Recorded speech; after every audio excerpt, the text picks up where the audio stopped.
the pieces lie where they fell, by Evil Humor. Edited and co-authored by Anon E. Mouse Jr. Read for you by My Name is R. Chapter 42. Page Turner, Xvital, and Villain.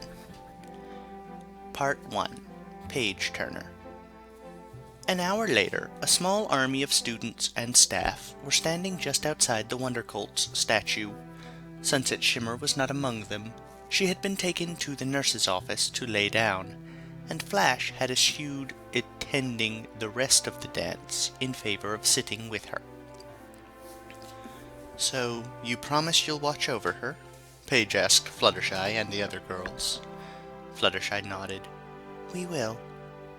Nearby, Vix Lee, who, along with the rest of the group, had changed back into her normal clothing, was clapping Bulk Biceps on the back.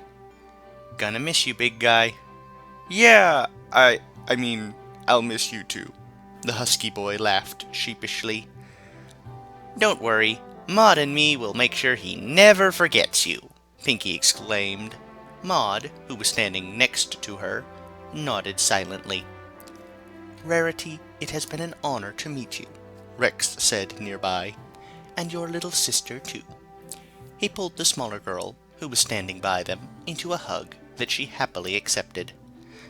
"I'll miss you too, ya big kitty cat," Applejack said teasingly to Windbreaker, who let out something that sounded like a combination of a snort and a cough at her words. "Don't forget, you'll always be welcome at our farm." "I'll remember," he told her. "And if we can ever come back here, well, I'll make sure to drop by." Applejack beamed at that. In a different part of the courtyard, Nightblade was saying his goodbyes to Rainbow Dash and Derpy. "It has been an honor to get to know you both," he said.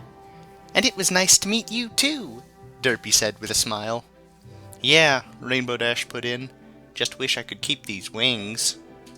"Somehow, I don't think that will be a problem for you," Nightblade replied. "As fast as you run, you can already fly." "Heh," Rainbow Dash smiled. "Sure do." "Then I guess this is goodbye," Vidal said, letting out a sad half-sigh.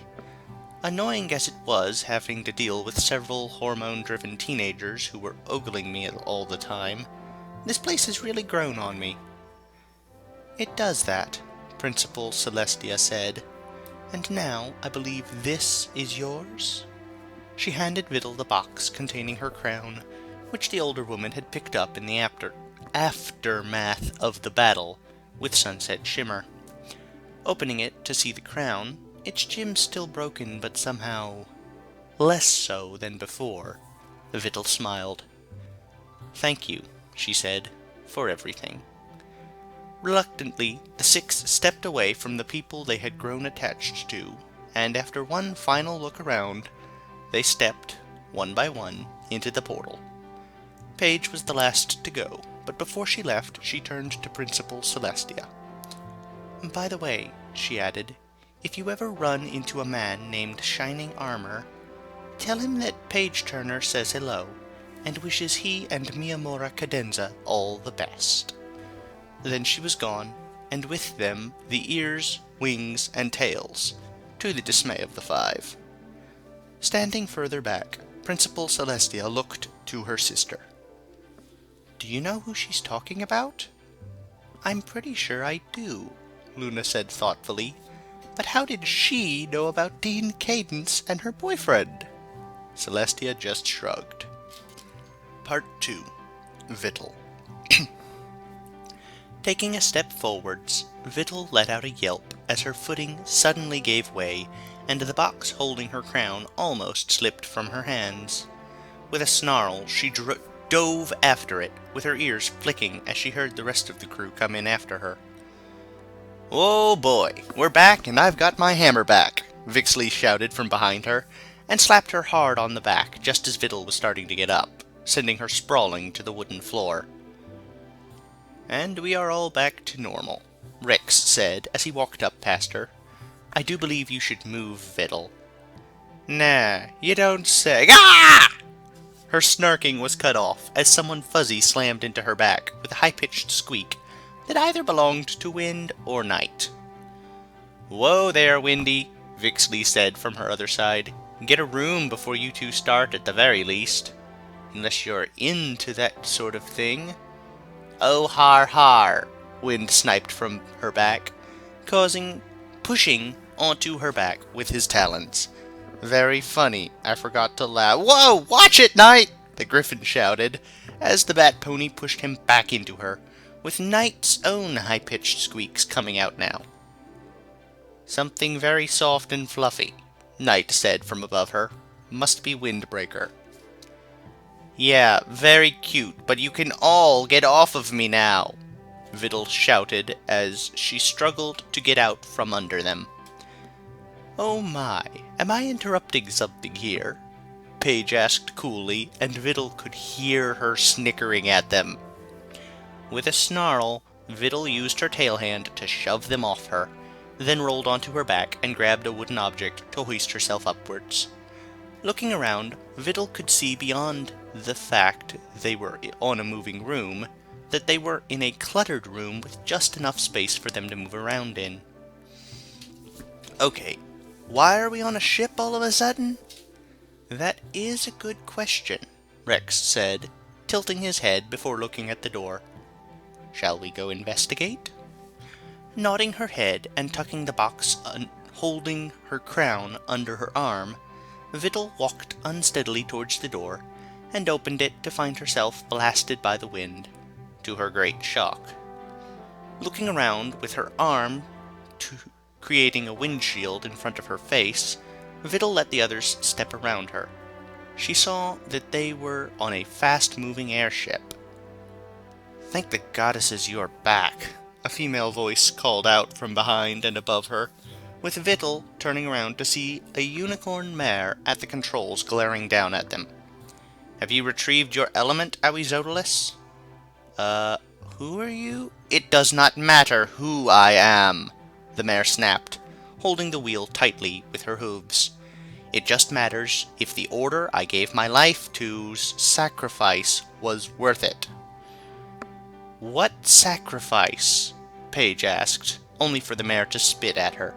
"Like you care, changeling," the mare said hotly, ignoring the angry face that Knight was giving her.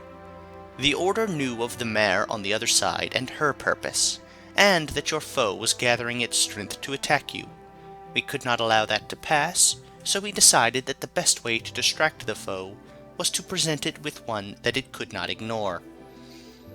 "What are you talking about?" Windbreaker asked, frowning as he moved to climb the staircase. "Your foe took over the equestrian government to stop you, and the Order forced its hoof by starting the Crystal Dominance Rebellion." "Crystal Dominance Rebellion?"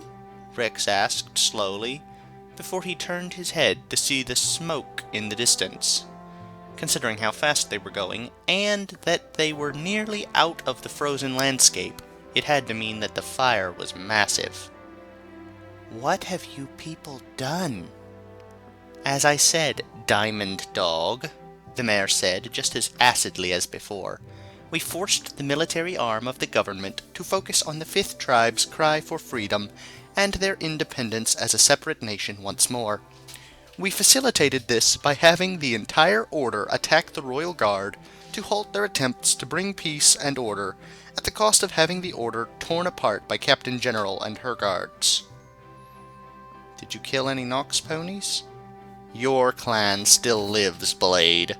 The mare kept her attention on guiding her airship, adjusting the wheel ever so slightly. "The Captain General does not trust Crooked Blade or Striking Blade, as you are the enemy to them, and those two could be compromised due to having sympathies for some pony like you." "Hey, you don't need to be so mean about all this," Vixley said hotly, walking up the steps while swinging Senor Hardhead around in small circles.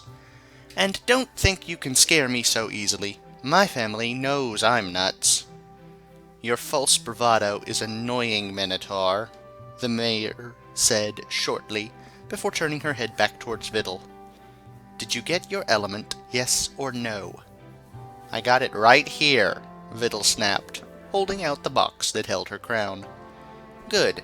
Now put it on, talk to the Magi of Stars, and learn how we can defeat our foe," the mayor snapped. With a snort, Xvital opened the box and took out the still broken-looking element of magic. Without so much as a second thought, she closed her eyes as she put the crown on her head. Xvital opened her eyes and found herself in a library, in all things, with books of all sizes on rows on bookshelves. "This is it," Xvital thought to herself as she looked around. "My turn." The Magi of Stars hadn't shown up yet, but according to the rest of the crew, the elements had all taken their time to show up. Although, something felt off. She couldn't place her finger on it. Something very important. Whatever it was caused her fur to arch upwards, her tail swishing uneasily as she slowly looked around for whatever was setting her off. The books were wrong. The Magi of Stars was reported to have been the wisest mayor of her time and kept her records in perfect order. If that were the case, then why were all the books seemingly out of order, the sizes not matching its neighbor? Without knowing why, she reached out for one book and pulled it out. Trying to steel herself, she opened the book. The white winged unicorn was glaring at her. Why wouldn't she? She had failed horrifically. Terrible, terrible, terrible, terrible, terrible! With a yelp, Xvital dropped the book, with her hand burning as though the book was made of fire. With a shudder, she saw that the book hadn't reached the floor, but instead vanished, back into the shelf. Something was really wrong here. Snapping her head off to the side, she saw that a door opened up on its own. With little to nothing better to do, she slowly walked over to the doorway. Looking down the doorway, she saw it led to the basement, and it was pitch black. The darkest black she had ever seen. Pure darkness, with no light ever reaching it, beyond darkness itself. She had never been scared of the dark when she was little, but she was doing all she could not to shake looking down those steps. She knew, without doubt, if she went down there, she would never come back up again, that she would be worse than dead, that... The darkness moved, and Xvital let out a cry of fear, bolting up the staircase from childhood instincts telling her that a monster was behind her. She ran up the stairs as fast as she could, with a thud, thud, thud, thud, thud, thud behind her. She ran up the stairs as fast as she could, with a thud, thud, thud, thud, thud, thud behind her, slow and methodical in the chase, knowing it had all the time in the world. Xvital dared not look backwards, because she knew that would be all it took for the monster to get her. But something was wrong. It was getting harder and harder, the steps getting bigger and bigger. No, she was getting smaller and smaller, younger and younger. She heard the monster cackle behind her, and the thud, thud, thud, getting louder and deeper. She let out a squeak of terror, the stairs never ending. She would be here until she tripped, and the monster would have her, and then... With a cry of surprise, she fell over onto the landing and saw an open doorway. Safety. Scrambling on her small hands and feet, she barreled into the room, pushing the door shut behind her. Just before she did so, she could see the top of the monster, the strands of its fur causing her to flinch in soul terror. With her heart screaming in her chest, she turned to look in the room she had fled into. It was a mishmash, half a child's bedroom and half... she didn't even know what to call it.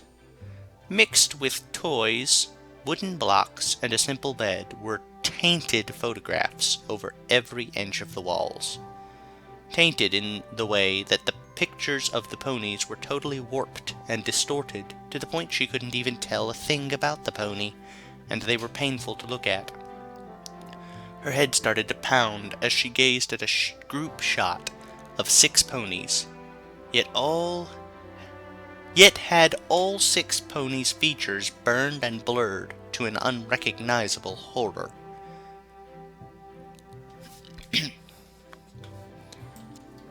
"Hi there." She jumped in surprise as a donkey filly waved to her from a small building made from books. "It's been a long time since I have seen another pony here." The filly then winced in pain, holding a hoof to her head, whimpering in pain that no creature had any right to be in, especially not one as young as this kid. And like a switch, she was back to smiling at her as if nothing had happened. "I'm Smarty Pants. What's your name?" "Viddle," she responded without thinking. "What are you doing here alone?" I... She whimpered in the same agonizing pain as before, smacking her head hard as she tried to answer Viddle. The Xvital wanted to comfort her, wanted to protect her, but she had to figure out what was going on, where the Magi of Stars was. "You have to hide!" Smarty Pants cried, eyes wide in fright. Before Viddle could respond, she felt her entire body go numb, unable to move a single part of herself, unable to blink or anything. Not even breathe. She was thrown to the other toys and stuffed creatures, with Smarty Pants cowering in fear. The door exploded a second later as the monster filled the room. The bed ripped itself apart from the inside out. The toys rotted and let out something foul-smelling, and books burned themselves in an instant in a hideous burst of fire. Smarty Pants was left in the center of a horrid mess, with Viddle just out of sight of the monster, but able to see everything. "Hello, worm," the monster sneered, smashing the back of its limb into Smarty Pants' face, sending the filly into the wall with an ugly crack of bone, both from the smack and the crash into the wall. "How are we today?" Soaring in pain and terror, the donkey lifted its bloody head upright, the jaw covered in blood, teeth falling to the ground, and bones sticking out of the purple fur. Wait, purple fur? Suddenly, the monster snapped its head towards Viddle and growled in fury before chortling with glee. "Oh, what luck I have to have you here, all helpless and primed to be destroyed." It spat acid onto the floor, stalking closer to Viddle. "No!" Balance shouted, breaking everything before Viddle's eyes. She closed them for an instant, and got a brief look into the locked mind of Smarty Pants. What she saw stole her breath away. It had changed everything they thought they knew. This would upend their plans completely. She said the 2 words of what she had learned, peeking into that mind, over and over again, as to keep herself from forgetting this revelation that would dwarf everything they had gone through, even seeing the alternative world. She's alive. Part 3. Villain. It stumbled as Balance threw it from the prisoner's mind, seeking to re-establish its control over its host. A smile broke across its face, and laughter spilled out of its mouth. "Oh, Balance, that will cost you dearly. Now tell me where they are." Balance was furious, but it was forced to comply, the rules and powers that governed its current state binding it to give aid after it had sided with the last element so bluntly. Grinning beyond the host as not to arouse suspicions with those watching its host, it directed the host's body to inform the others in this government to know the new scale. The Prince King would be forced to comply. It didn't care about the war that was about to come, if the Prince King chose to allow the armies of these ponies into his precious lands or not, to find those. No, it had a far better plan. It would continue the plan to have the Prince King visit the ponies' land, and then force the matter, with the Prince King having no idea or way to prepare himself for the war that was coming for harboring those accursed elements in his lands. knowingly or unknowingly. It would force the issue with the threat of war, and it would make this land's king and captains destroy the world over it if it would bring the elements to heel, even if they were no true threat with the prisoner being contained under enough spells that Tartarus himself would have deemed fit only for those of the greatest of crimes, the crimes that tainted the soul beyond measurement, a shade before those in the first pit. Yet it would not have attained and maintained its mantle, role, and purpose throughout these years by leaving matters unattended. As soon as it had one of these blasted elements under its control, then it would be able to take the rest. Victory was so close, and soon this would all be over. Alright, that was chapter 42. So apparently, this is my take on the situation. It looks like Twilight is still alive, which is very interesting. That's the big revelation of this chapter. There's also the bit with the order. Yeah. I can't say for sure that I'm upset the order was basically destroyed. Is apparently the belief of someone who would know. Maybe it's for the best. They did great here. But maybe it was time for them to go. Oh. Well, I don't have a whole lot more to say on this chapter. The parts were either straightforward enough, or I really don't have any idea what's going on yet either. So, thank you for listening. I hope to see you all again soon, though that might not happen. Goodbye, everyone. I hope you have a pleasant time.